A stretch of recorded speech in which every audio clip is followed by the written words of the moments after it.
भौतिक गुणधर्म की हम बात करते हैं किसकी, हेलो एल्केन्स की। भौतिक गुणधर्म में आपके क्या क्या आता है, आपकी विलेयता, भाई ये जल के साथ घुलनशील है, ये अल्कोहल के साथ घुलनशील है, क्यों नहीं है, कारण क्या है। एक क्वेश्चन आया था पिछले बार 2021-22 में, एक क्वेश्चन आया था, क्या आया था, जो ये है आपके हेलो एल्केन्स है, आर का मतलब हो गया एल्किल ग्रुप और एक्स का मतलब वो हैलोजन की रिएक्शन यदि पानी के साथ की जाए, वाटर के साथ की जाए, एल्किल हैलाइड की रिएक्शन यदि पानी के साथ की जाए तो ये क्या है, सोल्यूबल नहीं है। और क्या दिया था, सोल्यूबल नहीं है। और क्वेश्चन में क्या था, वाई, क्यों नहीं है सोल्यूबल, 3 नंबर का था। और सिर्फ इतना था कि इतना पता होना चाहिए था कि क्यों है, उसको एक्सप्लेन करना था। देख लो यहाँ पर जो आपका बॉन्ड बना हुआ है, या इस बॉन्ड को यदि मैं ऐसा दिखाऊं, कार्बन हाइड्रोजन हाइड्रोजन और हाइड्रोजन, कार्बन के साथ क्या जुड़ा हुआ अभी, हेलोजन जुड़ा हुआ, एक्स जुड़ा हुआ, एक्स बराबर आप Cl माना आपने फॉर एग्जांपल, है ना, क्लोरीन मान दिया आपने। और यहाँ में क्या है, हाइड्रोजन जुड़ा हुआ किसके साथ, ऑक्सीजन के साथ, ठीक है। और सी जुड़ा है किसके साथ, हाइड्रोजन के साथ। ऑक्सीजन ज्यादा नेगेटिव है क्लोरीन से, आकार छोटा है। ऑक्सीजन का कितना होता है 8, ऑक्सीजन का कितना होता है 2 और 6, ठीक है। तो 2 और 6 का मतलब इसका आकार इतना है, ये नाभि के बीच में, और ये पहला शेल दूसरा शेल, पहला कोष दूसरा कोष। क्लोरीन का 17 है, क्लोरीन का कितना है भैया 2, 8 और 7, 2, 8 और 7। आकार किसका बड़ा है, क्लोरीन का, ठीक है। तो इसका आकार छोटा है। छोटा वाला हमेशा क्या होता है, नेगेटिव ज्यादा होता है, क्योंकि ये बाहरी इलेक्ट्रॉन को, ये जो नाभिक है ये इलेक्ट्रॉन को आसानी से अपने ओर खींच सकता है। लेकिन यदि हम यहाँ पर बात करें, इलेक्ट्रॉन की बात करें, तो यहाँ पर क्या होगा, नाभिक इसको खींचेगा तो खींचेगा, लेकिन इसके मुकाबले कम खींचेगा। इसलिए यहाँ पर एक थोड़ा सा क्या हो जाएगा, नेगेटिव तो होगा, लेकिन कैसा नेगेटिव होगा, कम नेगेटिव होगा। अब ये कम नेगेटिव है और ये ज्यादा नेगेटिव है, ध्यान देना इस चीज को। तो यहाँ पर कार्बन और क्लोरीन के बीच में जो बॉन्ड है वो कमजोर बॉन्ड है। कैसा बॉन्ड है, कमजोर। और यहाँ पे कैसा बॉन्ड है, स्ट्रॉन्ग बॉन्ड है। तो क्या ये कमजोर वाला इस स्ट्रॉन्ग को तोड़ पाएगा, नहीं। जब तोड़ नहीं पाएगा, जब आप गुड़ जो होता है ना, गुड़ होता है, बड़ी भीली देखोगे आपने, जब आप तोड़ नहीं पाएंगे उसे, तो कैसे जो है भूलेगा वो, आप उसको तोड़ते हैं ना, उसको तोड़ते हैं आप। जब कोई चीज आप तोड़ नहीं पाएंगे, मान बात जो है आपके पास कुछ दे दिया, गन्ना दे दिया खाने के लिए, और आप उसको तोड़ ही नहीं पा रहे हो, कैसे खाओगे, मतलब नहीं होगा, व्यवस्थित रूप से नहीं होगा ना, नहीं होगा। तो क्या है यहाँ पर जो आपके हेलो एल्केन्स है, इसमें हेलो एल्केन्स में जो कार्बन और Cl का बॉन्ड है ये कमजोर है, और ये वाला बॉन्ड क्या है, स्ट्रॉन्ग। जब ये आपका हेलो एल्केन्स जब क्या है H2O के मध्य जो हाइड्रोजन बॉन्ड है, कौन सा बॉन्ड है, हाइड्रोजन बॉन्ड, उसको नहीं तोड़ पाता है। और जब उसको नहीं तोड़ पाएगा तो सीधी सीधी बात है कि हेलो एल्केन्स जल के साथ क्या होगा, अघुलनशील, अविलेय होगा। क्या होगा, अविलेय होगा, ठीक है। क्या होगा, अविलेय होगा। ये क्वेश्चन आया हुआ, तो ऐसा आपने थोड़ा सा ध्यान देना। तो पहले हम बात करते हैं भौतिक गुणधर्म की, ठीक है। भौतिक गुणधर्म में पहले बात करते हैं भैया हम, ये बात समझ में आई जो पिछले बार क्वेश्चन आया था, आंसर उसका शॉर्ट है कि जो H2O के मध्य क्या होता है, अणुओं के मध्य जो हाइड्रोजन बॉन्ड होता है, उस बॉन्ड को आपका हेलो एल्केन्स तोड़ नहीं पाता है, अथवा जल के साथ हाइड्रोजन बॉन्ड नहीं बना पाता है। बॉन्ड कहां से बनाएगा, जब तोड़ ही नहीं पाएगा, ठीक है ना। H2O के बीच में जो क्या है आपका, क्या है, हाइड्रोजन बंध है, इंटरमोलिक्यूलर हाइड्रोजन बॉन्ड, अंतर आणविक हाइड्रोजन जो बंध है, उसको हेलो एल्केन्स तोड़ नहीं पाता है। और जब तोड़ नहीं पाएगा तो मिल नहीं पाएगा, घुल नहीं पाएगा, विलय नहीं होगा, इसलिए ये है क्या लिखेंगे? एल्किल हैलाइड जल के साथ अघुलनशील। ठीक, भौतिक गुणधर्म में पहले बात करेंगे हम भौतिक अवस्था। किसकी बात करेंगे? भौतिक अवस्था की बात। जनरली सामान्य सी चीज है। देखो कार्बन नंबर 1 वाले जैसे हमने कहा CH3Cl, CH3Br, ठीक है ना, CH3F, CH3I, लगभग प्रोपेन और ब्यूटेन तक। यदि आपका क्या लगता है क्लोरीन, ब्रोमीन, क्लोरीन और आयोडीन, तो सामान्य रूप से किस अवस्था में रहते हैं? गैसीय अवस्था में रहते हैं। किस अवस्था में रहते हैं? गैसीय अवस्था में। लेकिन उसके बाद C18 तक, C18 तक क्या होता है? द्रव। और C18 से ऊपर मतलब ऐसा हेलो एल्केन्स जिसमें कार्बन की संख्या 18 है। कहां से? C4 से C18 तक आगे क्या होगा? द्रव। और C18 से जो क्या होगा ऊपर के, वो सारे क्या होंगे? मोम जैसा ठोस। मोम जैसा ठोस क्या होगा? ठोस। ऐसा क्यों हो रहा है? बात छोटा वाला होगा तो कण छोटा होगा, अणु छोटा होगा, छोटा होगा तो गैस होगा, थोड़ा बड़ा होगा तो द्रव होगा, और बड़ा हो जाएगा तो क्या हो जाएगा? ठोस हो जाएगा। छोटे वाले गैस, बीच वाले द्रव और सबसे बड़े वाले ठोस हो जाएंगे। क्या हो जाएंगे? ये तो सामान्य चीज है। ठीक है, ये छोटी सी चीजें हैं, इसमें ज्यादा कुछ नहीं। अब हम थोड़ा सा यहाँ पर बात करेंगे, इसको ध्यान से देखना। मैं क्या पढ़ना चाह रहा हूं उसको ध्यान से देखो। Rx की क्रियाशीलता,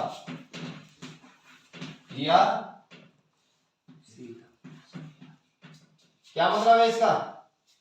जो हेलो एल्केन्स है उनकी क्रियाशीलता किस आधार पे होगी? मैंने लिखा यहां पर CH3Cl, CH3Br और CH3I, क्लोरोमीथेन, ब्रोमोमीथेन, आयोडोमीथेन, 3 चीजें। ठीक, ध्यान देना यहाँ पर। कार्बन और Cl के बीच में बॉन्ड, इसका आकार देख लेना पहले। परमाणु क्रमांक 17 है इसका। कार्बन और ब्रोमीन के बीच में बॉन्ड, ये 35 है इसका परमाणु क्रमांक। आकार बड़ा है और बड़ा वाला धनात्मक होता है, तो कार्बन पहले से धनात्मक है, ध्यान देना। फिर कार्बन के साथ आयोडीन है। कार्बन के साथ क्या है? आयोडीन है। और आयोडीन का एटॉमिक नंबर होता है 53। कितना होता है? 53। 2, 8, 7, इसमें 3 कोष है, इसमें 4 कोष है, इसमें 5 कोष है। 3 कोष वाला, 4 कोष वाला और 5 कोष वाला। कौन बड़ा है? आकार में तो जो बड़ा होता है वो हमेशा इलेक्ट्रॉन दान करता है, जो छोटा होता है वो इलेक्ट्रॉन ग्रहण करता है। यदि तुलना की जाए, वैसे तीनों ही नेगेटिव है, लेकिन यदि पूछा जाए कि which are more positive, chlorine, bromine, iodine, ज्यादा पॉजिटिव कौन है इनमें से? आयोडीन। तो सबसे ज्यादा नेगेटिव कौन है? क्लोरीन। अब ध्यान ये देना कि यहाँ पे जो बॉन्ड बनेगा कैसा बनेगा? कमजोर बॉन्ड। अरे भाई और ये पॉजिटिव है, ज्यादा नेगेटिव पॉजिटिव के साथ कैसे बॉन्ड बनाता? परबल बॉन्ड बनाएगा। ज्यादा नेगेटिव ज्यादा नहीं जुड़ेगा पॉजिटिव के साथ, यहाँ पर बॉन्ड बनेगा थोड़ा सा कमजोर। और यहाँ पे जो बॉन्ड बनेगा वो कैसा बनेगा? कमजोर बॉन्ड बनेगा। कारण आयोडीन पॉजिटिव है और कार्बन भी क्या है? पॉजिटिव है ना कार्बन। मैंने क्या बोला? कार्बन जब क्या है हाइड्रोजन के साथ जुड़ेगा तो कार्बन पॉजिटिव होता है। तो यदि कार्बन अटैच विद मेटल तो मेटल सदैव पॉजिटिव होता है, कार्बन सदैव नेगेटिव होता है। धातु के साथ होता है ये धातु के साथ होता है। अधातु के साथ हमें से क्या होगा? Positive negative, positive negative, positive negative.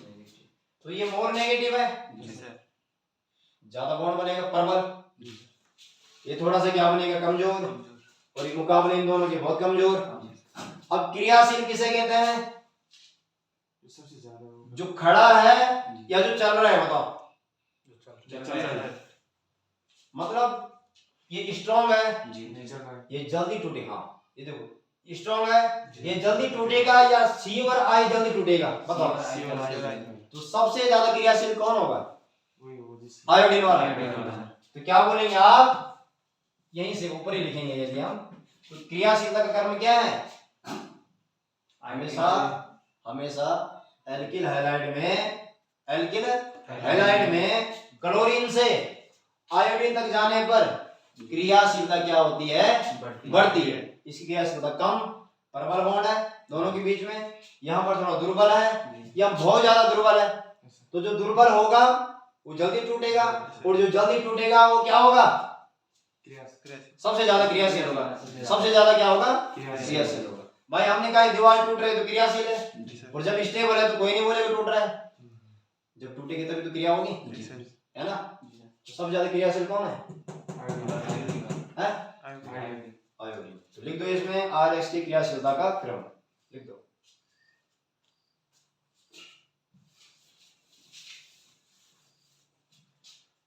यदि आप लिखना भी चाहेंगे तो आप क्या बोलेंगे यहाँ पर? प्रबल बंध। क्या है? प्रबल बंध है यहाँ पर कार्बन और Cl के बीच में, और यहाँ पर क्या है? दुर्बल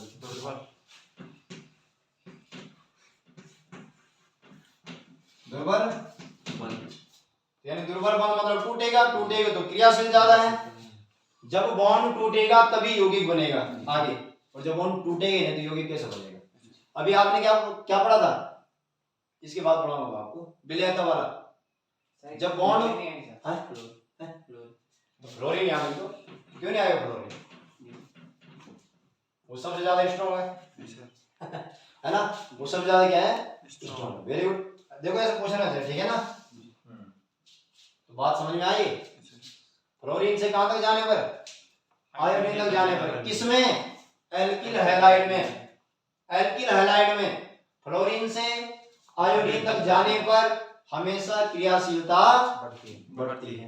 यदि मैं उल्टा करूं ऐसा, फ्लोरीन ब्रोमीन आयोडीन, अभी बॉन्ड नहीं टूट रहा। अभी ये देखना कि सबसे ज्यादा क्रियाशील कौन है? छोटा है, छोटा वाला ज्यादा क्रिया करेगा या बड़ा वाला ज्यादा क्रिया करेगा? अभी तो छोटा वाला है। छोटा वाला मतलब अच्छा, छोटा वाला ज्यादा क्रिया करेगा या जो बुढ़ा मोटा है वो ज्यादा क्रिया करेगा? छोटा वाला। क्यों? आप बोल सकते ना फुर्तीला है, इसकी रिएक्टिविटी ज्यादा है, ये जल्दी इलेक्ट्रॉन गेन करेगा, इसका आकार छोटा है, ज्यादा नेगेटिव है, ज्यादा नेगेटिव इलेक्ट्रॉन को जल्दी खींचेगा, अपना स्ट्रक्चर पूरा करेगा। लेकिन यहाँ पर किसकी बात चल रही है? बॉन्ड। कार्बन और Cl के बीच में बॉन्ड स्ट्रॉन्ग है, सबसे ज्यादा स्ट्रॉन्ग है और सबसे कमजोर। यदि आपको हैलोजन की क्रियाशीलता बताई जाए कि इनमें से कौन सा हैलोजन सबसे अधिक ऋणात्मक है? फ्लोरीन जल्दी इलेक्ट्रॉन खाएगा। लेकिन यहाँ पर क्या है? बॉन्ड कौन सा टूटेगा? जो कमजोर बॉन्ड है। ठीक है, बात समझ रहे हो? ये अलग चीज है और ये यौगिक के साथ है, ये अलग अलग परमाणु है और ये यौगिक के साथ है।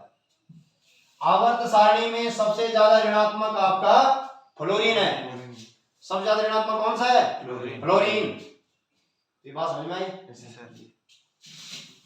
अब मैं एक यहाँ पर लिख रहा हूं, आपने जल्दी जल्दी बताना है कौन ज्यादा क्रियाशील है।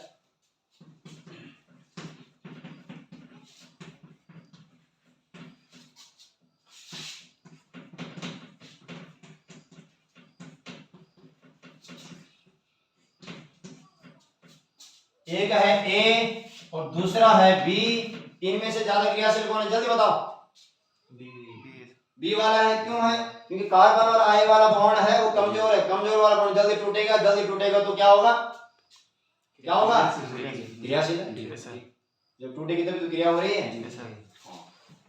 समझ गए बात? और यदि ऐसा पूछा जाए ज्यादा क्रियाशील कौन है?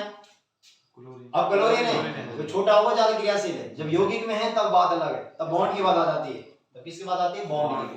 बॉन्ड जल्दी टूटेगा आयोडीन में और कम टूटेगा क्लोरीन में। जब बॉन्ड कम टूटेगा तो कम क्रियाशील, और ज्यादा टूटेगा तो ज्यादा क्रियाशील। ठीक है,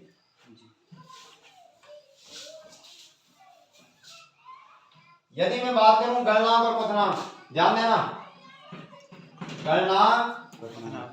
गलनांक वह ताप है जिस पर कोई पदार्थ पिघलता है। समझ रहे हो आप? जी सर। जिस पर कोई ठोस पदार्थ क्या होता है, पिघलता है, उस ताप को बोलते हैं हम गलनांक। और क्वथनांक किसे कहते हैं? विलेय की मात्रा। वह ताप जिस पर कोई द्रव उबलता है, जी सर। जिस पर कोई द्रव उबलता है या वाष्पावस्था में चेंज होता है। समझ रहे हो आप? जी सर। अच्छा ठीक है, गणनाओं पर ध्यान देना। यहाँ पर थोड़ा सा आपने ध्यान देना है। ये गुड़ का छोटा सा पीस है, समझ रहे हो? जी सर। और ये 2 किलो वाला पीस है। ध्यान देना जैसे मैं कह रहा हूँ। इसको थोड़ा सा अपने से जोड़ा करो। जी। छोटा पीस जल्दी पिघलेगा या बड़ा जल्दी पिघलेगा? छोटा जल्दी पिघलेगा। जी सर। पक्का? जी सर। अच्छा, जब पक्का है तो समझ गए मेरा बात। अब ध्यान देना है पर मैं क्या लिख रहा हूँ। मैंने लिखा CH3F, CH3Cl, CH3Br, CH3I। अभी बॉन्ड टूटने की बात नहीं आ रही, अभी बात आ रही किसकी? कौन जल्दी पिघलेगा? अच्छा, फ्लोरीन क्या है? वैसे गैस है। क्लोरीन क्या है? वैसे गैस है। ब्रोमीन क्या है? द्रव है। और आयोडीन ठोस है। ध्यान है ना मैं क्या बोल रहा हूँ? सब में CH3 है। अब जल्दी कौन पिघलेगा बताओ? या फॉर जो छोटा है। अरे जो पहले से गैस है वो पिघलने का मतलब ही नहीं, तो डायरेक्ट पिघलेगा। जी। आई बात समझ में? जी। मतलब क्या हुआ? जिसके साथ बड़ा है जी। आयोडीन, इसका एटॉमिक नंबर कितना है? 53। और इसका कितना है? 9 फ्लोरीन है। ये 17 है, ये 35 है और ये 53 है। जी। ये कितना है? 9 9 और 8 17, 17 और 18 2 8 18 18 35 पढ़ा होगा आपने। और 35 और 18 53 और 53 और 32 85। और एस्टाटीन का होता है। किसका होता है? वो रेडियो एक्टिव होता है, उसके हम बात नहीं करेंगे क्योंकि हमें से क्रिया करता है अल्फा बीटा और गामा रेडिएशन, उनसे निकलती रहती है, उसके हम बात नहीं करेंगे। ठीक है? तो सबसे जल्दी कौन पिघलेगा? छोटा वाला। छोटी लकड़ी जल्दी जलेगी, बड़ी देर में जलेगी, और देर में जलेगी, सबसे देर में जलेगी आयोडीन। तुम बोलने का मतलब क्या है यहाँ पर? गणनांक और क्वथनांक भी उसी प्रकार से होता है जैसे क्रिया से होता है। समझ रहे आप? फ्लोरीन से आयोडीन तक जाने पर गणनांक और क्वथनांक क्या होता है? बढ़ता है। इसलिए बढ़ता है क्योंकि फ्लोरीन छोटा है आकार में और इसका आकार क्या है? बड़ा है। तो जब आकार बड़ा होगा तो उससे क्या होगा? उसका परिमाण बढ़ जाएगा। परिमाण बढ़ जाएगा, उसका क्षेत्र बढ़ जाएगा, उसका आयतन बढ़ जाएगा तो क्या होगा? देर में पिघलेगा और देर में उबलेगा। कितने भी बड़े कंपाउंड है, आयोडो वाले सबसे ज्यादा क्या होंगे? गणनांक और क्वथनांक। भाई आई बात समझ में? कारण मैंने बता दिया है ना? ठीक। परमाणु आकार क्या है? बड़ा है। उसका परिमाण क्या है? ज्यादा है। ठीक है ना? साइज भी उसका ज्यादा होगा। जिसका साइज ज्यादा होगा, जैसे गुड़ की बात की मैंने, ये गुड़ का पीस है 9 वाला, और ये 53 वाला क्या है? पूरा बड़ा पीस है। तो जल्दी छोटा वाला पिघलेगा। ध्यान रखना बस, सीधी सी बात। बहुत इंपॉर्टेंट है भाई, पूछा जाता है, सस्पेंस नहीं होना है। अब हम बात और करते हैं थोड़ा सा। यदि हमारे पास कोई हेलो एल्केन्स सेम है और उनके आकार में थोड़ा सा क्या है? ध्यान देना है। मैंने लिखा CH3 और Cl। ध्यान देना, कितने कार्बन? 1 2 3 और 4। अणुसूत्र सेम है लेकिन संरचना क्या है? भिन्न है। दूसरा देखो, CH3 CH2, ठीक है? CH3 नीचे लगा देता हूं और CH2 पे Cl। कितने कार्बन है? 1 2 3 4, 1 2 3 4 और एक में और बना लेता हूं। और कौन सा बनेगा? CH3 CH2 और CH2 और Cl। कितने कार्बन है? हाइड्रोजन देखो 3 3 3 9 हाइड्रोजन, 3 और 3 6 7 8 9 हाइड्रोजन। C4H9 कार्बन 4, हाइड्रोजन 3 2 5 2 7 2 9, यानी C4H9 और Cl। इसका नाम है क्लोरोब्यूटेन, इस वाले का। इसका नाम है 1,2 मेथिल क्लोरोप्रोपेन। और इसका नाम क्या है 1, 2 और 3। क्या नाम है इसका 2 क्लोरो 2 क्लोरो 2 मेथिल प्रोपेन, ये नाम। ठीक है, आपने यहाँ पर देखो ये क्या, इसने आकार कैसे बना दिया, गोले आकार। हाँ, बना दिया, एक साथ हो गए इकट्ठे, एक साथ इकट्ठे हो गए जी। यहाँ पर क्या है, मानो लकड़ी है, आपने लकड़ी को तोड़ तोड़ के लगा दिया एक साथ जी, और ये लंबी लकड़ी है, बात समझ रहे हो जी, ध्यान देना।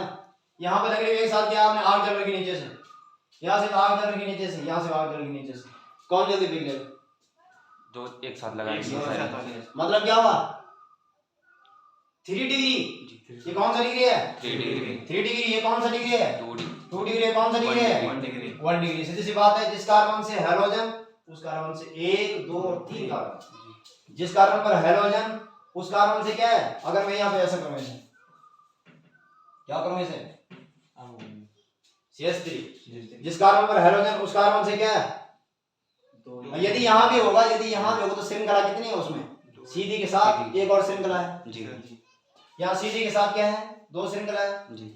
यहाँ रखेंगे तो डिग्री आ जाएगा, यहाँ रखेंगे तो डिग्री नहीं आएगी, लेकिन श्रृंखला तो है जी, ठीक है। और यहाँ पे क्या है, जिस कार्बन से हैलोजन उस कार्बन से एक केवल श्रृंखला है, यानी एक कार्बन जुड़ा हुआ है जी सर। आई समझ बात। तो 3 डिग्री वाला क्या होता है, गणना और क्वथनांक सबसे कम, 2 डिग्री वाला थोड़ा ज्यादा और 1 डिग्री वाला, क्योंकि जब ये गोले आकृति बनाता है तो इसका क्या हो जाता है, आयतन घट जाता है, और यहाँ पर आयतन क्या है उसका बड़ा है। तो जहाँ आयतन ज्यादा होगा वो देर में उबलेगा भी और देर में पिघलेगा भी।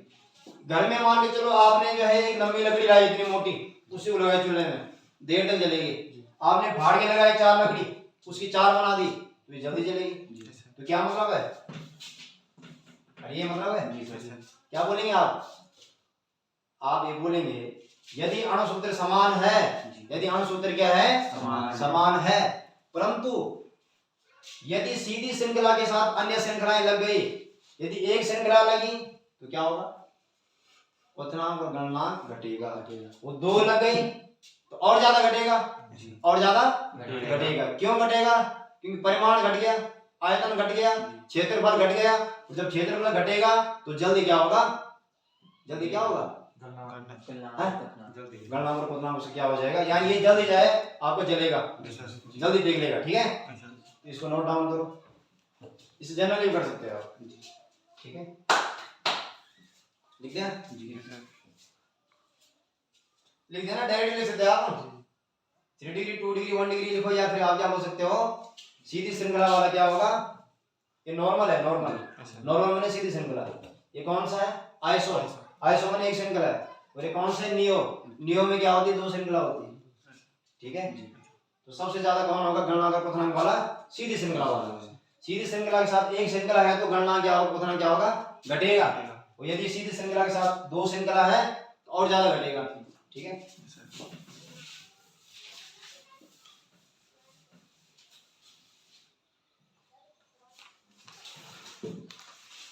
याद करो। अब बात करते हैं किसकी, विलेयता। किसकी बात करेंगे, विलेयता किसे कहता है,